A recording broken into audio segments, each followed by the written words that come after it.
Vamos falar sobre a Bíblia da religião, o livro sagrado. Você falou que tem então a oral e tem a escrita. Como que nasce essa Bíblia escrita? Ou ela foi que nem a Bíblia cristã, que ela foi um apanhado de vários livros, teve um concílio, teve discussão. A Bíblia católica tem mais livros que a protestante, por exemplo. Como funciona? Bem, uma só? Dentro da tradição islâmica, todas as correntes muçulmanas, todas, sunitas, xiitas, ibades, todos os muçulmanos do mundo têm um livro sagrado só. Com o mesmo número de livros, com o mesmo número de páginas e o mesmo número de capítulos idêntico. Tá. Isso é uma coisa que, assim, eu só conheço a religião islâmica que tem um livro sagrado que todo mundo aceita, unanimidade. Então, como é que esse livro, ele surge, né?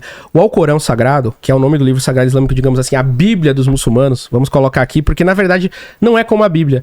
É porque assim, a Bíblia, ela se apresenta de uma forma e o Alcorão se apresenta de outra. O que é a Bíblia? A Bíblia é um conjunto de livros, testemunhos históricos de pessoas que viveram com Jesus no Evangelho e no Novo Testamento, e no Antigo Testamento, a lei mosaica, a criação do mundo. Digamos assim, é como se fosse um conto das histórias. É como se fosse um livro de história, né? Das pessoas que testemunharam aquilo ali. O Alcorão Sagrado não. Ele é um livro todo, da primeira página até o final, da terceira pessoa, entendeu? Do singular, eu. Como se fosse uma grande carta de Deus para a humanidade. Em primeira pessoa ou terceira? Terceira, do singular, eu. Não, primeira pessoa, perdão. Tá. Perdão, tá vendo? Especialidade árabe, não português. Como assim? Perdão. Então, é uma escrita, então, exato. Pessoal, exato. Uma experiência pessoal. Exatamente. Uma experiência pessoal de Deus falando ao profeta Muhammad. Então, o livro, ele é todo assim, nesse tom, narrando as coisas só de um narrador, de um ponto de vista de um narrador. E ele não tem uma cronologia, ele não tem uma divisão tal como a gente tem de épocas, capítulos. Ele é dividido em suratas, que são temáticas, mas que dentro dos temas você tem abordagem de vários temas.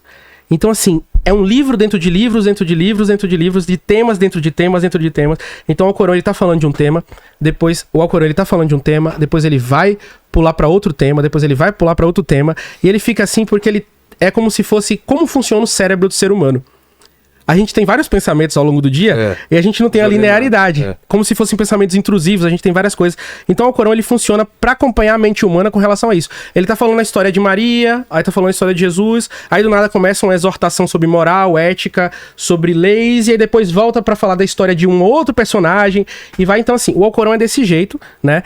Ele iniciou-se como uma tradição oral, justamente o nome Alcorão vem do árabe Al-Qur'an, que significa a recitação, que foi uma mensagem do anjo Gabriel, né, de Deus pro anjo Gabriel, pro profeta Muhammad. Aquilo ali era recitado pros primeiros muçulmanos e eles anotavam.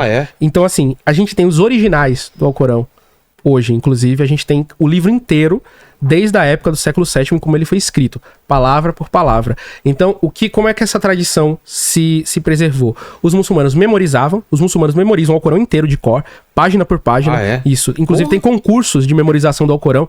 Quem memorizar mais, tem alguns que completam o livro, tem os que memorizam só uns capítulos, e quem memorizar mais e recitar melhor ganha prêmios. Então, assim, é uma arte, inclusive, e na compilação de livros. Então, o primeiro Alcorão da época do próprio profeta, ele existe até hoje. Tá até na Inglaterra preservado lá, e outros países muçulmanos e não muçulmanos guardam os alcorões mais antigos da história, que são escritos ou em pergaminho, né, naquele couro de cabra antigo, ou depois da tecnologia do papel, no próprio papel que foi adicionado. Então, assim, ele é um livro que ele é preservado. E o que é que tem no Alcorão? No Alcorão tem de tudo. Tem mensagens sobre a vida dos profetas, ética, leis, exemplos, reflexões, tem muita coisa ali dentro. Mas 100% Deus falando.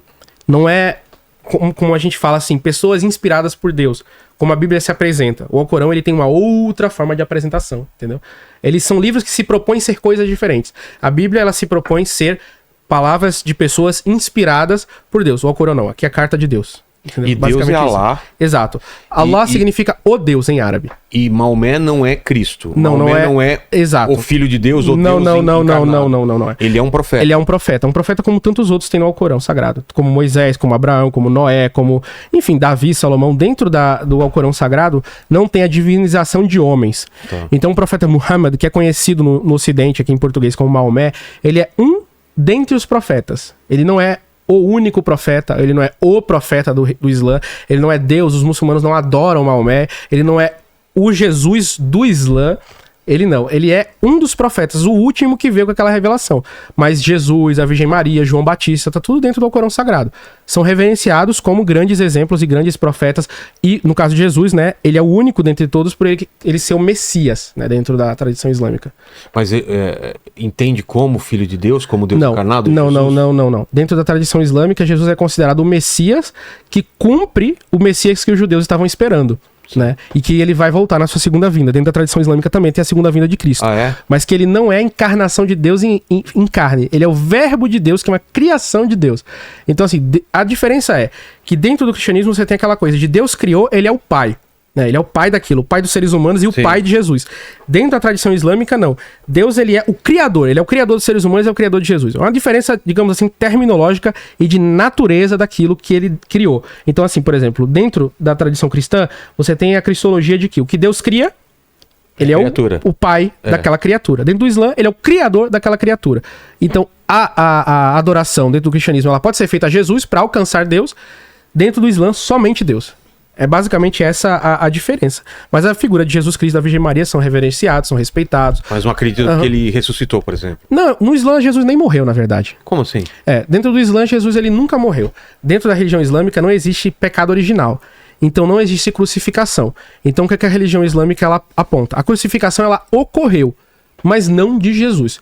De uma pessoa que as pessoas que estavam ali, parecida com ele, e que acreditaram que era realmente Jesus, só que Jesus ele foi elevado dos céus e salvo para que ele pudesse voltar no fim dos tempos para cumprir sua missão final, né, como o grande governante da Terra. Então, assim, dentro da tradição islâmica, você tem a espera do retorno de Jesus e a sua vida numa outra dimensão celeste, né, que é conhecido como um dos céus, dos muitos céus que existem, até que ele retorne, mas sem morrer. Porque assim, dentro do cristianismo tem aquela questão de Adão e Eva cometeram um pecado, a humanidade paga até que Jesus se sacrifica pelos pecados da humanidade para Deus, né? Ele sendo Deus sacrifica para Deus e as pessoas são perdoadas se aceitam aquele sacrifício, fazer parte da comunhão de Cristo e tal. Dentro do Islã não tem pecado original. Adão e Eva, eles cometeram, né, o ato de comer do fruto daquilo que Deus colocou como proibido no jardim, mas eles foram perdoados por Deus. Então a humanidade ela tem um pecado individual dentro da tradição islâmica. Você não nasce com um pecado original. Seu perdão e a sua salvação no dia do juízo final depende de como você viveu, de como você agiu, de como você escolheu. E qual é a aceitação que você tem que ter dentro da religião islâmica? É você adorar somente um Deus e é isso. Entendeu? Basicamente isso. Mas a gente tem como eu falei, religiões de tronco abraâmico. Sim. Então, assim, você vai achar 90% do cristianismo dentro do Islã e 90% do Islã dentro do cristianismo é aquela coisa dos círculos religiosos que tem muitas crenças em comum. E se você for analisar, até outros povos muito distantes dentro desse cenário médio-oriental do Oriente Médio também tem essas crenças, né? Também tem essas crenças. Você vai ver que o dilúvio, por exemplo, tem várias culturas. E é isso que o Islã prega. O Islã fala, olha, a mensagem não é diferente. Todo mundo recebeu essa mensagem, todo mundo testemunhou isso, todo mundo viu essas coisas. A única coisa é que, ao longo do tempo, os seres humanos vão acrescentando coisas nas religiões. Eles vão transformando homens em Deus, ou eles vão criando vários deuses na cabeça deles, que ou eram criaturas que eles não compreendiam e que viviam na Terra, e eles deificaram, porque ficaram muito impressionados com o poder daquelas criaturas, e sempre se distraindo. E aí, por isso que na religião islâmica acredita que sempre Deus envia um novo profeta para chegar e falar, gente, ó, bora voltar pro tradicional, pro puro, a mesma missão de Cristo, né? Os hebreus estavam desviados, haviam modificado a Torá e tal. Aí veio Jesus, não, gente, bora voltar pro espírito da lei que é esse e tal. Essa é a ideia da tradição islâmica, basicamente isso.